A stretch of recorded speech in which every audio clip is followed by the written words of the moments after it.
quite sure how the fit is. I've been off and on involved with Lee Westervelt, which is, I think, how this came about, correct? That's right, right. So I am recording right now. Thanks very much, Mark. Do you Yeah, want to say a yeah, little bit? I guess you just started to say a little yeah. bit of what you do. My name is Mark Kubelhart, and I basically was a practice leader for Hewitt Associates Human Capital Foresight, and as part of that, we've developed a number of metrics that tie into financial performance. And so, working with Lee Westervelt back when he was with Sherm, and then afterwards, and the whole investor metrics kind of thing. That's how I've been involved. And my background is essentially corporate finance and business valuation. And so so using all the human capital data we had at Hewitt, we developed these metrics. So anyway, that's kind of my perspective.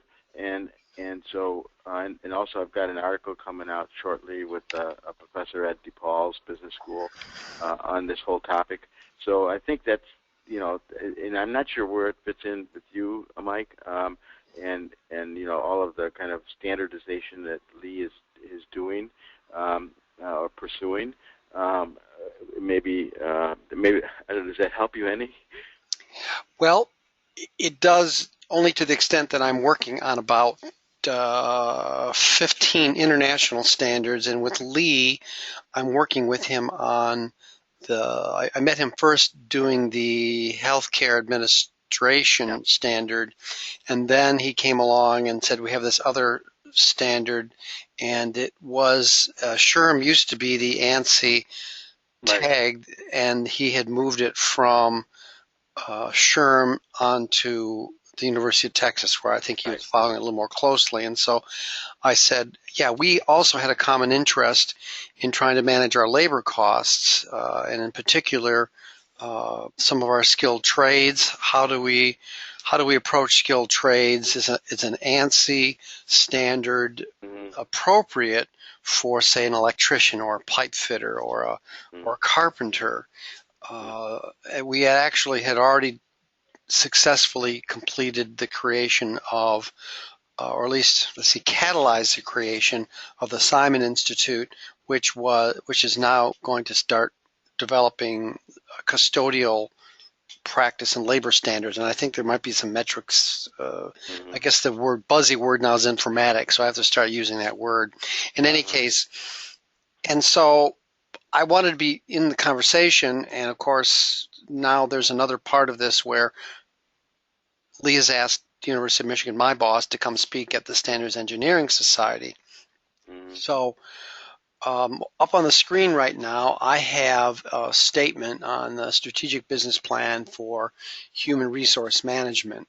And Mm-hmm. so it's a huge part of our costs. We can do, as I like to say, that we buy four large pieces of equipment in a building: elevators, generators, substations, and HVAC equipment. None of those four pieces vote, but there's about 400 people involved in the installation and maintenance of them, and those people vote, which is Mm-hmm. why it's important to deal at the state level, because very often labor rules are done at the state level, but then of course they're informed somewhat by standard, and there are no American national standards for carpenters, electricians, pipe fitters. So, Mm-hmm.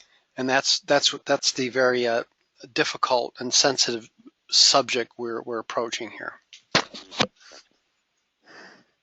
Well, and I'm not sure how, if there is a way that I can contribute, but so yeah, I'm not sure. Lee's not on the phone. He knows maybe what he was thinking about. I don't know. Let's see. He might have. There could be a technical problem. Let's see if he tried to get in. I'm doing my email right now, and yeah, you're on the phone right now. So this is somebody else. Okay. I don't want to show too much of my email, but in any case, so it looks like you're just being a good sport here, and you're trying to help Lee out to the degree that you Yeah, can. essentially. Yeah, I get Essentially. it. I mean, yeah, and your standards that you just described, Mike, are kind of into the bowels of the company, correct? Bowels. Yeah, Yeah, I right. mean, into the real, yeah, and so and as you mentioned, that you got all these major pieces of equipment, and you got 400 people or whatever, And the work that I've done has basically been on the people side, and it's been labeling people as pivotal or not, and then tracking whether if you lose pivotal people, it matters to the ultimate financial value of the company and its financial results. And so that's kind of where I come in. So you're kind of a deeper, I guess I'd say, into the organization. Mm-hmm. Our labeling of people as pivotal or not people and translating that into financial gain is kind of aimed at the investors and aimed at management trying to disclose to the investors what they're doing. Okay. So I think, I don't know, maybe our conversation is better suited for, when things work better, or at a later date, or Mm-hmm. Maybe so. Well, let's see. So you mentioned investors. In fact, the call I just got off of, I was on a call with NFPA, which is the ANSI tag for a new Smart Cities initiative, and Microsoft was on the call, and I told Microsoft that the reason we want to be in smart cities is because all these college towns think they're really smart. So everybody got a laugh out of that one. But we talked about in the investing public and why it's important. Very often, global diversified manufacturers are seeking growth. They'll go to where the economic center of gravity is. That's moved eastward. And so when you're running pension fund money, for example, and you're expecting, and these investment analysts will very often try to charm investors into being part of the buzz of things. So they'll say, well, give us your $1 million and park it here, and we believe that this company's ideally situated to take advantage of the Smart Cities initiative. And so they keep their money there for a while and they see whether they get it or not. So very often these zeitgeists, as I call them, or these buzzes, or the prevailing sentiment of a culture or an economic era are often sold to investors. So when you say the word investors, I'm thinking, labor cost is nearly always the dominant cost, at least in what I do, and I think that's why you're onto it right now. How does a CEO who's given a quarterly annual report say? He usually will turn his conference over to the financial guy, and the financial guy run through some basic numbers. I don't think the laws require that they get very granular about it. But when the analysts, of course, will look at CGI, how much talent are they retaining? Is it appropriate that that they pay, that these payouts, these retention bonuses are given, or that we have to install much more in bonuses and incentives to keep our staff from being poached? I get that. Right. Yeah. Exactly. And just so you know, Mike, what we did, and we took the 20 million people in the Hewitt's client database, de-identified them, replaced the Social Security numbers with another unique number, and then we could see the people go from company A to company B. So we actually had a labor market, and then what we did is we defined people as pivotal within an organization if they were in the top quartile of percentage pay increases in their organization. In other words, those are the people in whom the company was investing the most. Then from that, we developed a ratio of the pivotal people lost relative to all other people lost, but it was not a head count metric. It was an investment metric because we counted their compensation, not just their heads. And when we connected all that, we linked that to the cash flow return on investment of the business and showcased that in a conference in New York where half the room was filled with investment managers and the other half corporate HR people. So the notion was, and it's a simple notion, if you lose your pivotal people, it's not going to help you, and we can actually quantify how it's going to hurt you. And so that metric, that talent quotient, we called it, is what's being now thought by some investors to make their judgments about companies. That is, are you losing your pivotal people more than other companies? If so, why? And then to what you just alluded to, now what are the kind of HR practices, whether it be compensation or incentive design or benefits or whatever else might enable you better to keep those pivotal people. But the focus has always been trying to come up with metrics that can be used by the board, by management, and ultimately by investors to gauge the human capital management of a company. So as you may or may not be aware, when Lee was at SHRM a couple of years ago and they went down this route of investor metrics, they kind of got stymied by a lot of politics, I think. but nonetheless, the standardization is moving forward, just slower than I think a lot of people wanted, and seems now to be more international based. Certainly at the international level, it moves. Yep. That was the lament from my call with they had Germany and Geneva and France on the call, but they were working after hours, so that was kind of cool. So I can tell by your animation that you are familiar with how investment analysts will be the intermediary between a CEO and the investing public, for example. Yes, and exactly. to be able to quantify that. And now that's the case with the private sector. I'm not really sure if that applies to the public sector. In the public sector, by public you mean cities, say states, colleges and universities. So the education system, I don't think that those metrics really work. We're maybe of a more cynical mind here, but we don't see any correlation. Nobody's key here. Yeah, unfortunately, I suppose that's a negative view, but do you really believe that? I think there's a market out there for heads for college presidents and maybe some deans, but I just don't know. I've heard too many people, and I've been here for 34 years. I see very little, and my wife's on the faculty here also. They just simply are poaching each other, and I don't see. But there's not a direct. They don't see that because it's everybody's money, and so I don't think it is clear. You're right.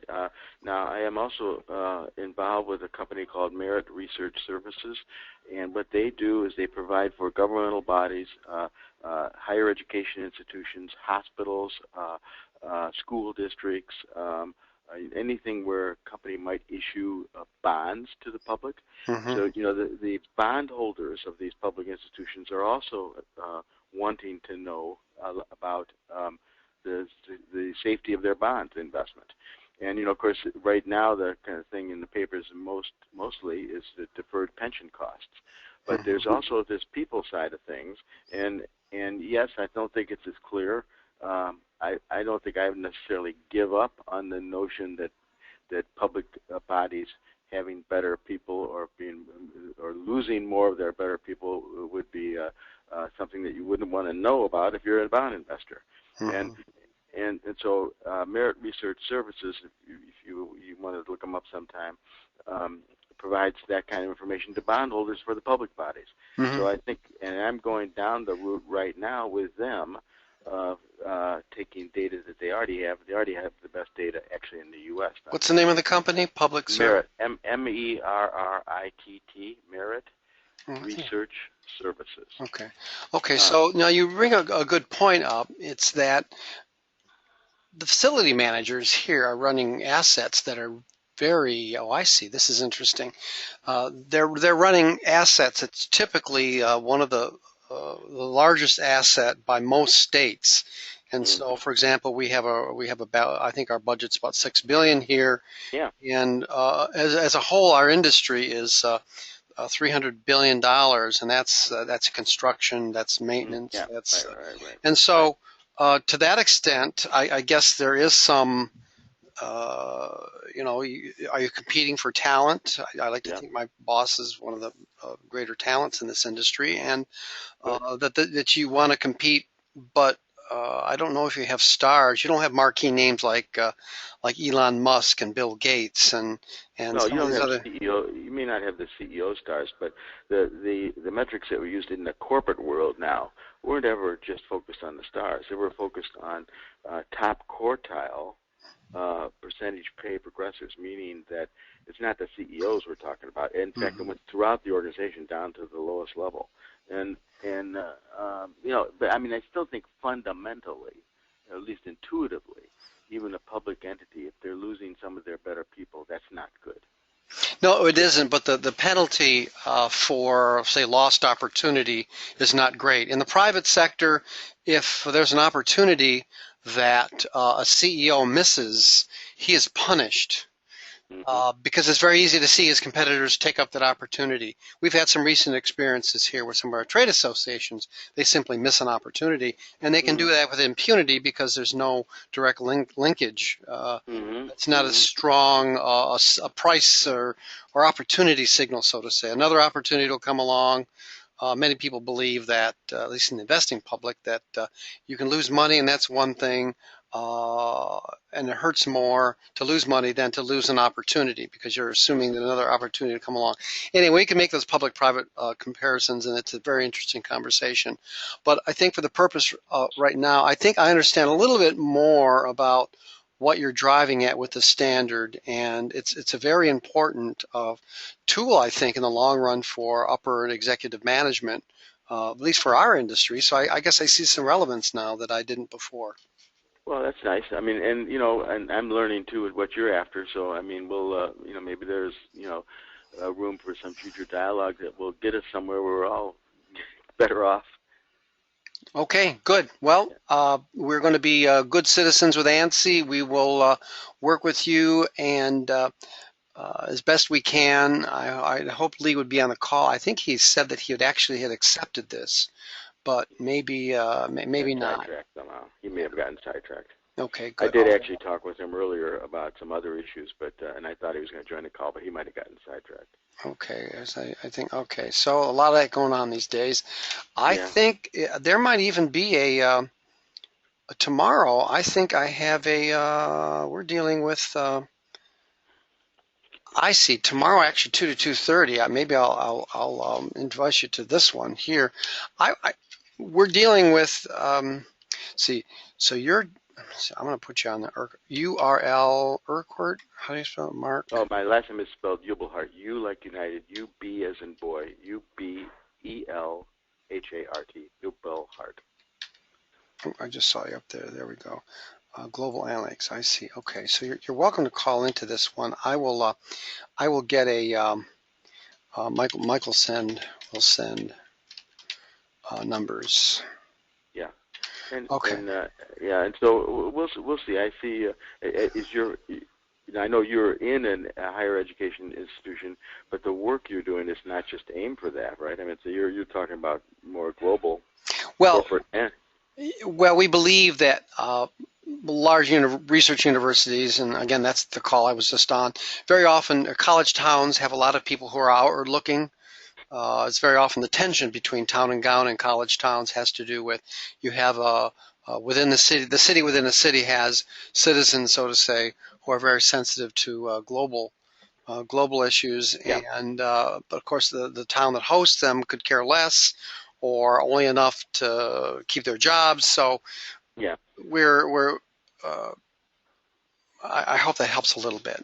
No. I mean, see, I was just down in Champaign. Of course, that's where University of Illinois is located, and some of the data that Merit Research gathers, for instance, is how many foreign students are there, and so you're kind of you're getting into infrastructure issues with regards to cities and towns and how that's important, but you're also getting into the demographics of cities and towns and how that's important. And the stuff that I did at Hewitt, we tracked everybody by zip code too. So so there's, I'm not thought through all of this, but there are definitely some overlaps. Yeah, that was actually one of the comments I made when I marked up this document for NFPA or for the IS for this, again, you can't see it, that I had said that these cities within cities are a unique risk aggregation for that reason. It seems like most of the people on that call were not interested. But getting back to your particular document, well, I'm happy. Yeah, I'll keep the dialogue. I have to focus on intermediate results. I do intermediate to long term.